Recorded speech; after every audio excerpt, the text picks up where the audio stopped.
Selamat datang di channel Alur Donghua. Sebelum menonton, silahkan subscribe, biar Mimin tambah semangat update-nya.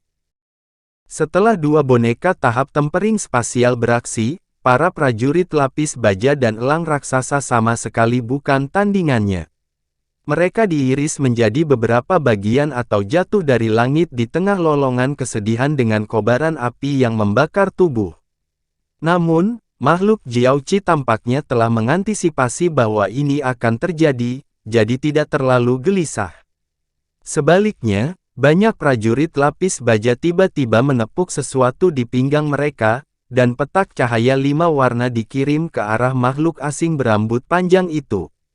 Bahkan sebelum mereka mendekati makhluk asing itu, cahaya 5 warna berubah menjadi serangkaian jaring besar yang meluncur ke arahnya. Tampaknya makhluk Jiaoqi mencoba menangkap makhluk asing itu hidup-hidup. Han Li cukup terkejut melihat ini. Tepat pada saat ini, makhluk asing melepaskan harum dingin sebelum tiba-tiba menginjak bahtera terbang di bawah kaki. Bahtera itu segera bersinar dengan cahaya kuning, diikuti oleh penghalang cahaya kuning yang pekat. Makhluk asing itu kemudian membuat segel tangan, dan lapisan busur petir putih langsung muncul di atas penghalang cahaya. Segera setelah jaring besar itu turun, mereka diledakkan menjadi bola cahaya spiritual oleh kilatan busur petir. Sebelum prajurit lapis baja memiliki kesempatan untuk menggunakan taktik lain, makhluk asing berambut panjang itu membalik kedua tangannya untuk memanggil sepasang harta emas berkilauan yang menyerupai perisai bundar, lalu melemparkannya ke udara. Kedua harta itu meluncur di tengah suara siulan yang keras, dan semua makhluk lapis baja di sekitarnya menilai sepasang harta itu dengan waspada.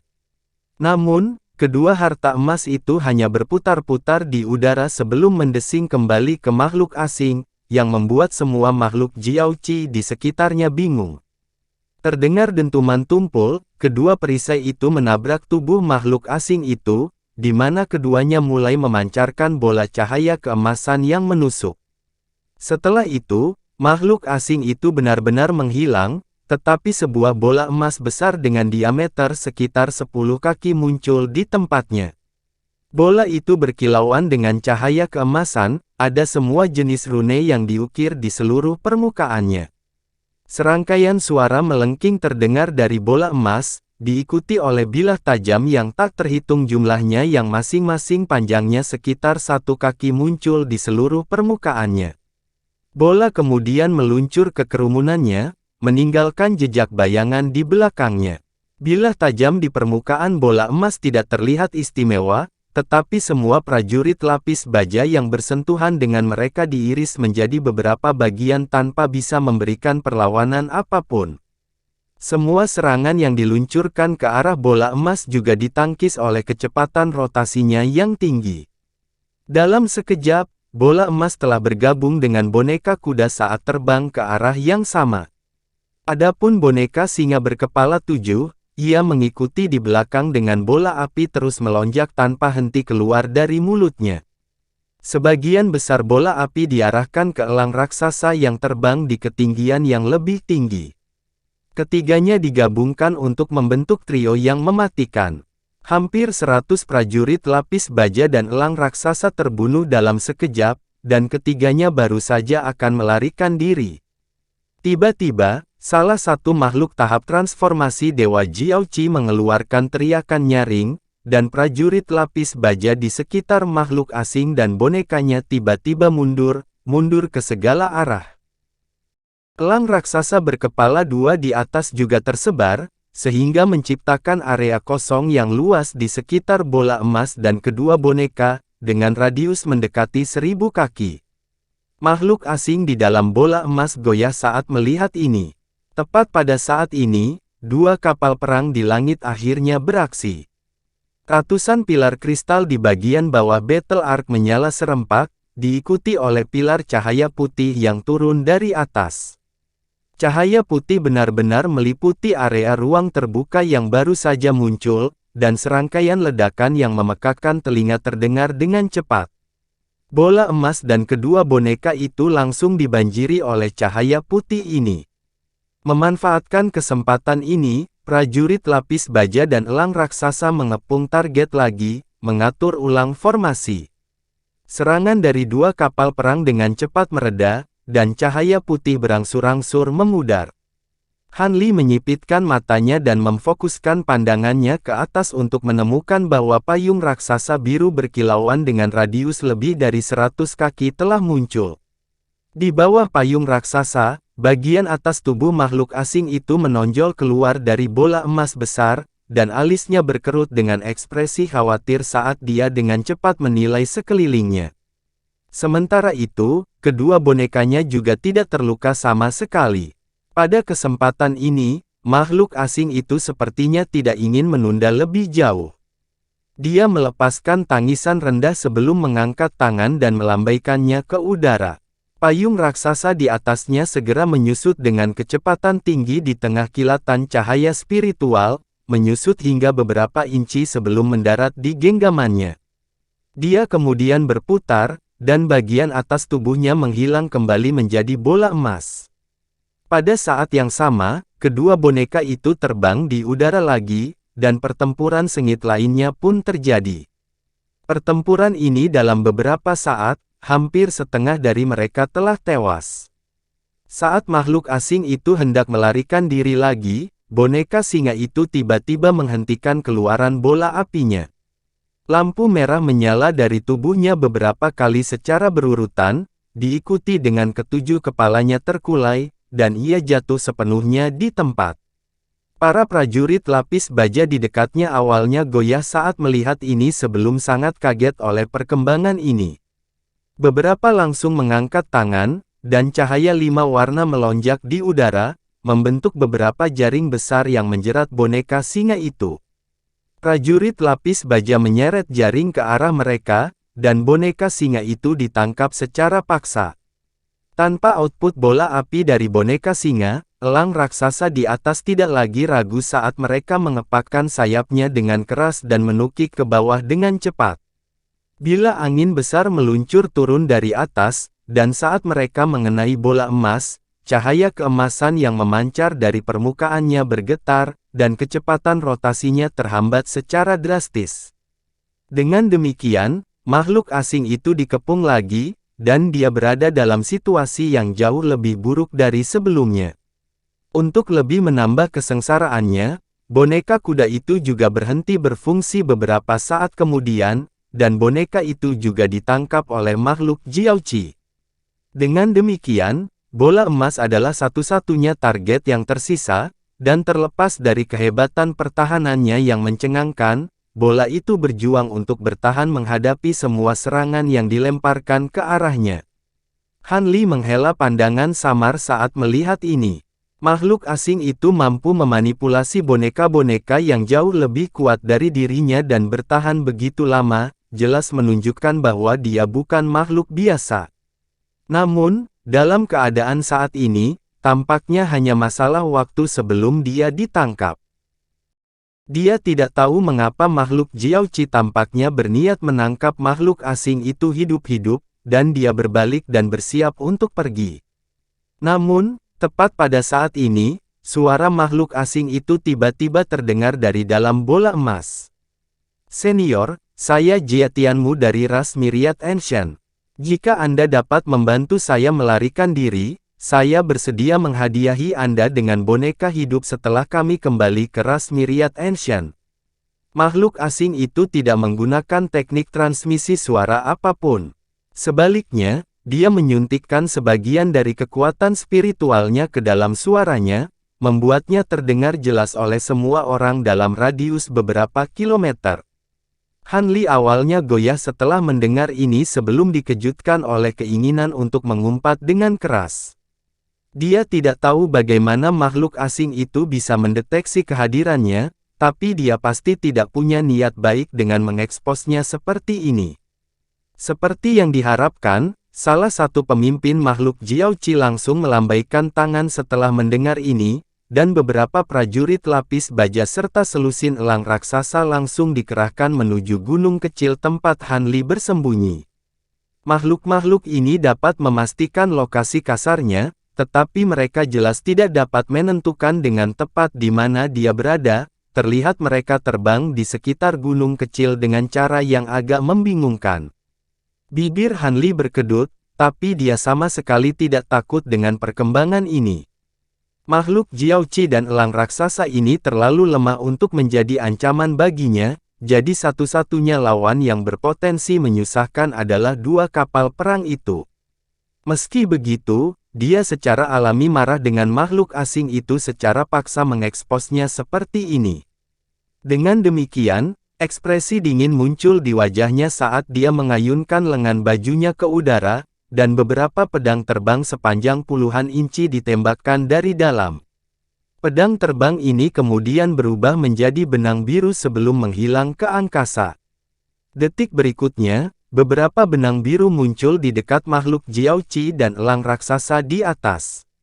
Mengikuti kilatan cahaya biru, semua makhluk itu diiris menjadi beberapa segmen, dan sisa-sisa mereka yang terpotong-potong jatuh di tengah hujan darah. Setelah itu, Han Li muncul di bawah pohon besar tempat dia bersembunyi, dan petir keras terdengar di belakangnya saat sepasang sayap muncul di punggungnya. Dia mengepakkan sayap itu dan menghilang di tengah angin sepoi-sepoi. Detik berikutnya, petir terdengar tepat di tengah-tengah makhluk Jiaoqi, dan Han Li muncul kembali di tengah kilatan petir biru dan putih. Dia membuat segel tangan, dan 72 benang biru keluar dari seluruh bagian tubuhnya. Utas biru ini kemudian kabur sebelum berkembang biak dengan kecepatan tinggi. Dalam sekejap mata, cahaya biru bersinar di seluruh langit, dan lolongan kesedihan terdengar secara berurutan saat semua prajurit lapis baja dan elang raksasa di daerah itu ditebang hanya dalam rentang beberapa tarikan napas. Tidak ada yang mampu menahan benang pedang Han Li. Dalam beberapa saat saja, semua musuh di sekitar Han Li telah dibunuh. Baru pada saat itulah makhluk Jiaoqi di sekitarnya kembali sadar, dan mereka semua secara refleks mundur lebih jauh dengan ekspresi khawatir di wajah mereka. Namun, Han Li tidak berniat berhenti di sini. Dia mengayunkan lengan bajunya ke udara, dan dua bayangan hitam langsung melesat keluar dari dalam. Cahaya emas dan hitam menyala, diikuti oleh binatang kecil seperti macan tutul dan monyet hitam kecil yang tingginya sekitar 1 kaki muncul. Bunuh mereka semua, jangan biarkan siapapun pergi hidup-hidup. Han Li memerintahkan dengan ekspresi dingin di wajahnya. Setelah Han Li selesai mengeluarkan perintah itu, binatang seperti macan tutul itu bergoyang untuk memunculkan selusin proyeksi yang identik, yang semuanya langsung menyerbu ke kerumunan. Sementara itu, cahaya hitam memancar dari tubuh monyet kecil itu, dan ia membengkak beberapa kali lipat dari ukuran aslinya, berubah menjadi kera hitam besar yang tingginya lebih dari 200 kaki. Kera itu menggebrak dadanya sambil melepaskan harum dingin, di mana petak cahaya kuning keluar dari dalam lubang hidungnya yang besar. Semua elang berkepala dua yang terkena cahaya kuning ini jatuh dari langit. Kera raksasa mengayunkan tinjunya dengan keras ke atas, menghancurkan elang raksasa menjadi daging cincang. Adapun Han Li, dia melepaskan pedang terbangnya ke musuh di sekitarnya. Dengan setiap kilatan benang biru, setidaknya satu prajurit lapis baja atau elang raksasa terbunuh tanpa perlawanan. Dalam sekejap mata, hampir semua prajurit lapis baja dan elang raksasa telah dibunuh oleh Han Li dan dua makhluk rohnya. Segera, ada kurang dari 100 prajurit lapis baja yang tersisa, dan ekspresi ketakutan akhirnya muncul di wajah mereka. Salah satu pemimpin mengeluarkan perintah keras, dan mereka semua bubar sebelum melarikan diri menuju dua kapal perang di atas. Han Li segera naik ke udara dalam pengejaran, dan benang biru terus memanen lebih banyak nyawa saat melintas di udara. Tiba-tiba, ledakan keras meletus di atas kepala, dan hati Han Li tergerak saat dia buru-buru mendongak. Pada saat ini, cahaya cemerlang mulai memancar dari pilar kristal di bagian bawah dua kapal perang perak, diikuti oleh lebih dari 100 pilar cahaya yang menghujani tanpa mempedulikan makhluk Jiaoqi di dekatnya. Han Li mendengus dingin saat dia mengepakkan sayapnya, dan dia menghilang di tengah petir yang keras. Dengan demikian, semua pilar cahaya hanya mengenai udara kosong.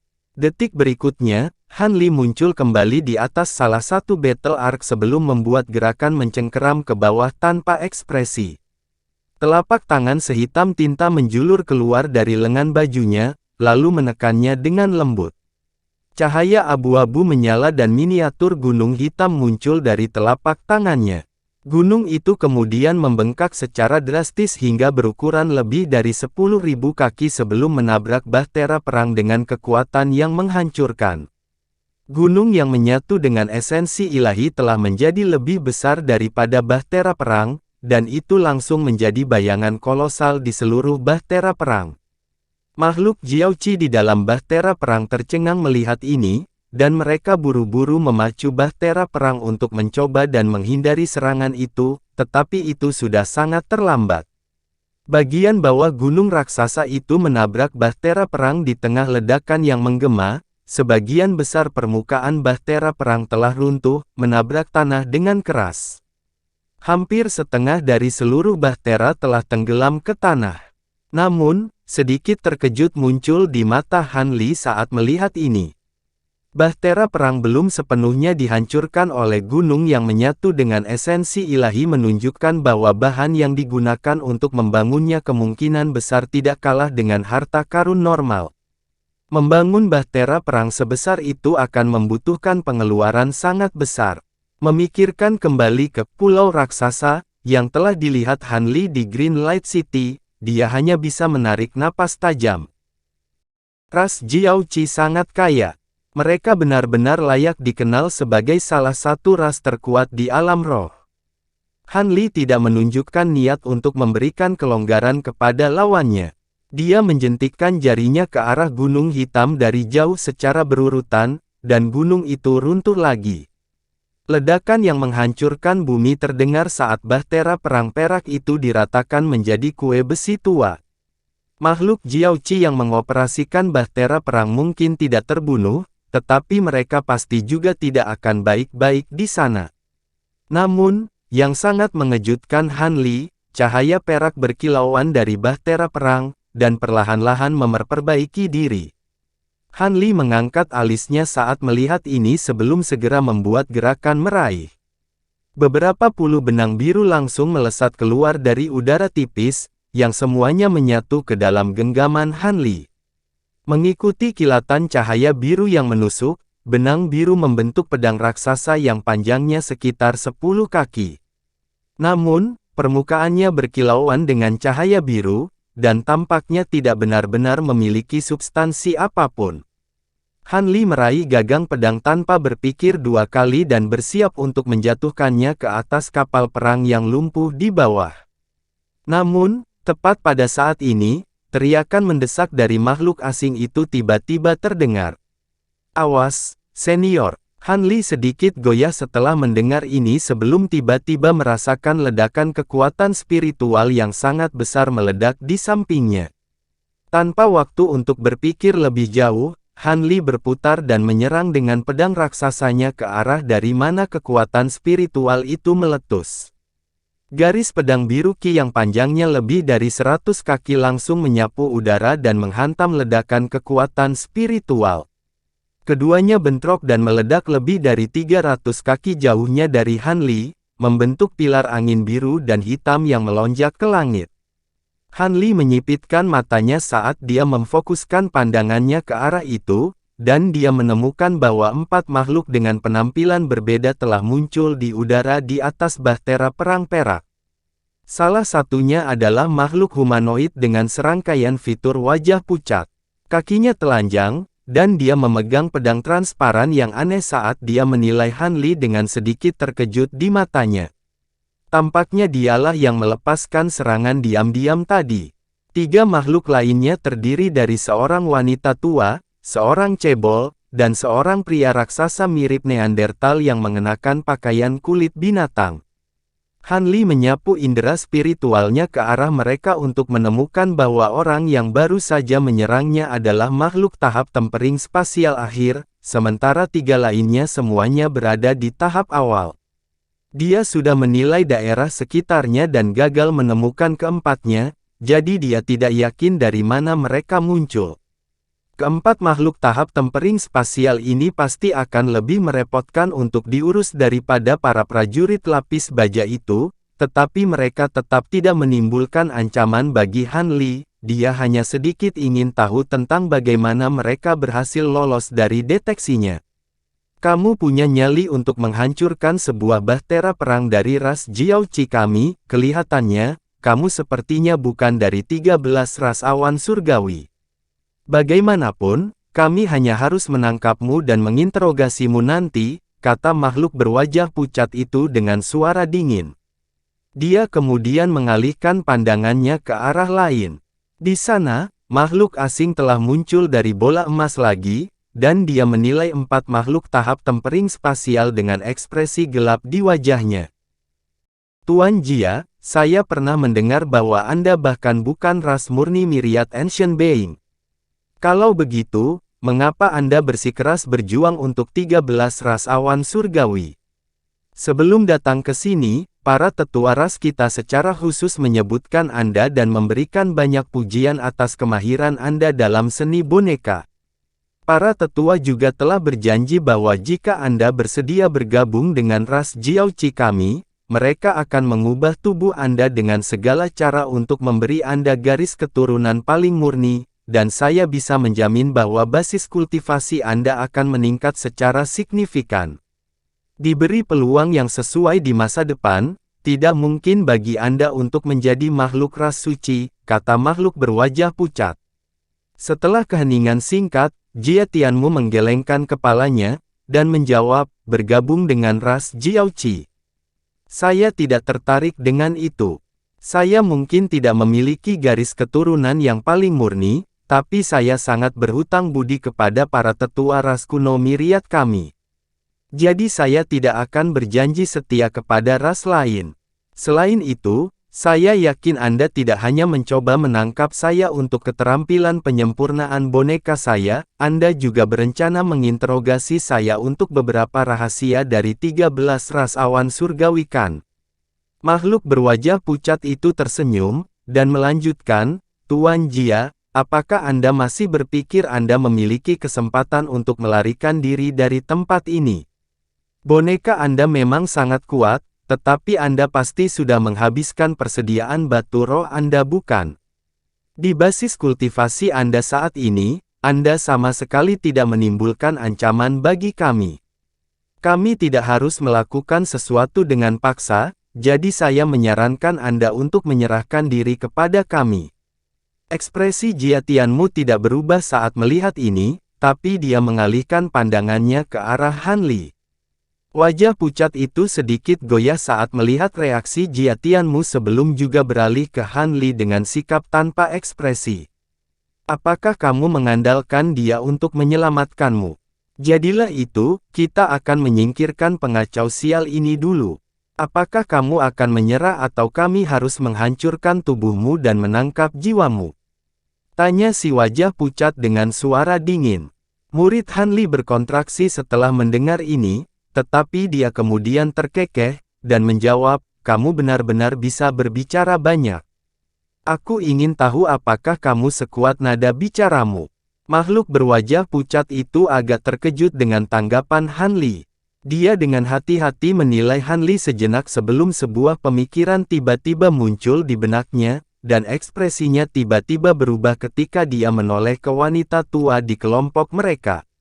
Pria ini agak familiar, apakah dia yang utusan Tu minta untuk kami tangkap beberapa hari yang lalu? Sekarang setelah kamu menyebutkannya, dia benar-benar identik dengan pria di potret itu. Dia pasti sangat kuat untuk dapat melarikan diri dari utusan Tu. Wanita tua itu mengangguk. Dua makhluk lain dalam kelompok itu agak terkejut mendengar ini.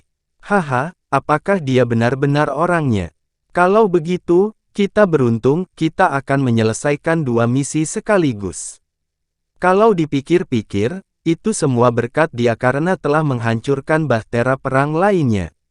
Kalau tidak, Jika tim lain akan diteleportasi ke sini juga, kita harus membagi hadiah untuk menyelesaikan misi ini dengan mereka." Pria raksasa yang mengenakan kulit binatang itu tertawa terbahak-bahak.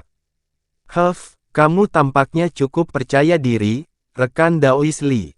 Aku menyarankan kamu untuk lebih berhati-hati melawan lawan yang begitu kuat. Jika tidak, kamu bisa mendapat kejutan yang tidak menyenangkan." Cebol itu tertawa dingin. "Hehe, tidak peduli seberapa kuat dia, tidak mungkin dia bisa menghadapi kita berempat sendirian." Pria besar itu tertawa. "Tentu saja dia bukan tandingan kita berempat, tapi apakah kamu yakin kita bisa menghentikannya jika dia pergi?" balas si Cebol sambil mengerutkan bibirnya.